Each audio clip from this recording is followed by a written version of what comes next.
रामपुर नाम का एक गांव था। उस गांव में एक दुखी नाम का गरीब आदमी रहता था। उसकी जाति चमार थी। वो अपनी बेटी की शादी करवाना चाहता था। तो मूर्त सगुन विचारने के लिए उसे पंडित जी यहाँ जाना था, लेकिन खाली हाथ वह जा भी नहीं सकता था, क्योंकि पंडित जी का स्वभाव उसे मालूम था। खाली हाथ अगर उसे देखते तो उसे दरवाजे पर से दुत्कार के भगा देते। परंतु दुखी के पास पंडित जी को देने के लिए कुछ था भी नहीं। इसलिए उसने सोचा कि पंडित जी के गैया के लिए कुछ घास लेके चला जाऊं। इसलिए सुबह से वो घास काटने में लगा हुआ था। घास काटने के बाद वह जल्दी से पंडित जी के यहाँ जाना चाहता था, यह सोच के कहीं पंडित जी मंदिर के लिए निकल न जाएं। इसीलिए उसने सुबह का नाश्ता भी नहीं किया और पंडित जी की कोठी की ओर निकल पड़ा, अपनी बेटी की शादी का मुहूर्त निकलवाने के लिए। पंडित जी का नाम घासीराम था। घासीराम जब दुखी को अपने द्वार पर देखते हैं तो उसके आने का कारण पूछते हैं। दुखी अपने आने का कारण बताता है तो पंडित जी कहते हैं, मेरे पास अभी समय नहीं है, मुझे शाम तक वक्त मिलेगा तो मुहूर्त निकाल दूंगा। इस पर दुखी थोड़ा जिद करता है तो पंडित जी उससे कहते हैं, ठीक है, तुम जो घास लाए हो वो गौशाला में रख दो और द्वार पर थोड़ा झाड़ू लगा दो। ये बैठक भी कई दिनों से लिपी नहीं गई, इसे गोबर से लीप देना। मैं अभी थोड़ा आराम करके मुहूर्त निकाल दूंगा। और हाँ, ये लकड़ियां भी चीर देना। गांव के आखिरी छोर वाले खेत में 4 बंडल भूसा पड़ा है, उसे उठा लाना और भूसा हली में रख देना। गाय माता से तुम्हें पुण्य प्राप्त होगा।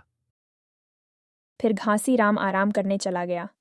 दुखी ने द्वार पर झाड़ू लगाई, बैठक को गोबर से लीपा। तब तक 12 बज गए। पंडित जी भोजन करने चले गए। दुखी ने सुबह से कुछ नहीं खाया था। उसे भी जोरों की भूख लगी, पर वहाँ खाने को क्या रखा था। घर यहाँ से 2-3 मील भर दूर था। वहाँ खाने जाए तो शाम हो जाए। उसने सोचा कि लकड़ियाँ चीरने के बाद पंडित जी से मुहूर्त निकलवाकर घर चला जाऊंगा। दुखी ने अपना पूरा जोर आजमा लिया था। दुखी घास को बाजार ले जाने का काम करता था। लकड़ी चीरने की आदत उसे नहीं थी। घास उसके खुरपे के सामने सिर झुका देती थी। वह अपनी कुल्हाड़ी को कस के पकड़ता और भरपूर चोट मारता, लेकिन लकड़ी पर एक निशान तक न पड़ता। कुल्हाड़ी उछलकर वापस आ जाती थी। पसीने में तार तार था, हाँफता था। थक कर बैठ जाता, फिर उठता था। हाथ उठाए ना उठते थे, पाँव कांप रहे थे, कमर सीधी ना होती थी। आंखों तले अंधेरा छा रहा था। पंडित जी भोजन कर रहे थे। पानी दे दो, कोई है क्या? मुझे बहुत चक्कर आ रहे हैं। पंडिताइन थोड़ा सा गुस्सा चढ़ाकर कहती हैं, तुम तो जैसे देवताओं के फेर में हो। धर्म कर्म किसी बात की सुध ही नहीं रही। चमार हो, धोबी हो, मुंह उठाए घर में चले आए। हिंदू का घर ना हुआ, धर्मशाला हुई जैसे। खैर गुस्से में ही सही, पंडिताइन उसे पानी दे देती है। इसी तरीके से दुखी को खाना नहीं मिलता और दुखी भूसा उठाने के लिए चला जाता है। भूसा उठाने के बाद दुखी आधे घंटे तक लकड़ी चिरता है, फिर थककर वहीं सो जाता है। 4 बज गए थे। पंडित जी खाने के बाद सो गए। अब नींद खुली तो देखा दुखी सो रहा है। अरे ओ दुखिया, तू सो रहा है? लकड़ी तो अभी तक ज्यों की त्यों पड़ी हुई है। इतनी देर तक तू क्या कर रहा था? मुट्ठी भर भूसा उठाने में सांझ कर दी, ऊपर से सो रहा है।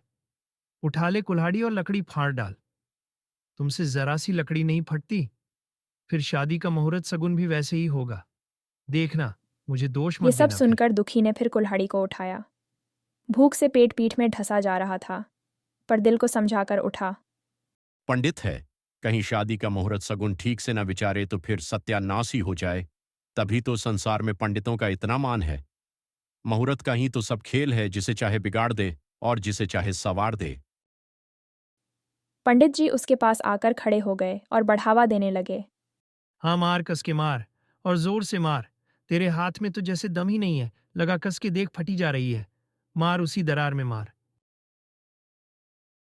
दुखी अपने होश में ना था।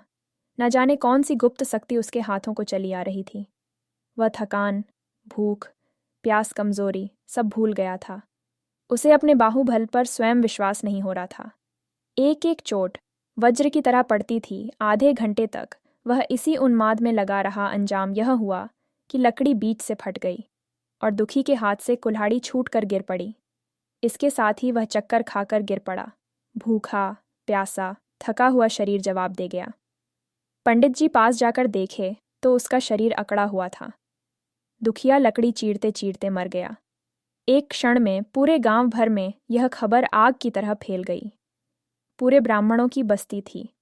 केवल एक घर गोंट का था। लोगों ने इधर का रास्ता छोड़ कुएं दिया। का रास्ता उधर से ही था। पानी कैसे भरा जाए?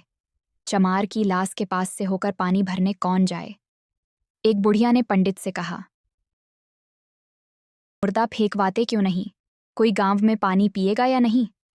इधर गांव के गोट ने चमारों से जाकर कह दिया, खबरदार, मुर्दा उठाने मत जाना, अभी पुलिस की तहकीकात होगी। एक पंडित ने गरीब की जान ले ली। पंडित होगा, अपने घर का लाश उठाने जाओगे तो तुम भी फंसोगे। इसके बाद ही पंडित जी पहुंचे, पर कोई भी चमार की लाश उठाने को तैयार ना हुआ। हाँ, दुखी की स्त्री और बेटी दोनों हाय हाय करते वहां के लिए चल पड़ी। पंडित जी की द्वार पर आकर सिर पीट पीट कर रोने लगी। उनके साथ 2-3 और चमारी थी, जो उन दोनों माँ बेटी को रोने से समझती थी। पंडित ने चमारों को बहुत धमकाया, समझाया, मिन्नत की, पर चमारों के दिल पर पुलिस का डर छाया हुआ था। एक भी नहीं माना। आखिर पंडित निराश होकर लौट गए। आधी रात तक रोना पिटना जारी रहा। ब्राह्मणों का सोना मुश्किल हो गया, पर लाश उठाने कोई चमार न आया। ब्राह्मण चमार की लाश उठाते हैं? भला ऐसा किसी शास्त्र या पुराणों में लिखा है? कोई दिखा दे। उधर पंडिताइन झुंझलाकर कहती है, इन डाइनों ने तो खोपड़ी चाट डाली, किसी का गला भी नहीं पकता। रोने दो छुड़ैलों को, कब तक रोएंगी? जिंदा था तो कोई बात तक नहीं पूछता था, मर गया तो कोलाहल मचाने के लिए आ गए। अभी सुबह का उजाला पूरा नहीं हुआ था, थोड़ा धुंधला सा था। पंडित ने रस्सी पकड़कर लाश को घसीटना शुरू किया और गावे के बाहर ले गए। वहां से आकर तुरंत आकर स्नान किया, दुर्गा पाठ पढ़ा।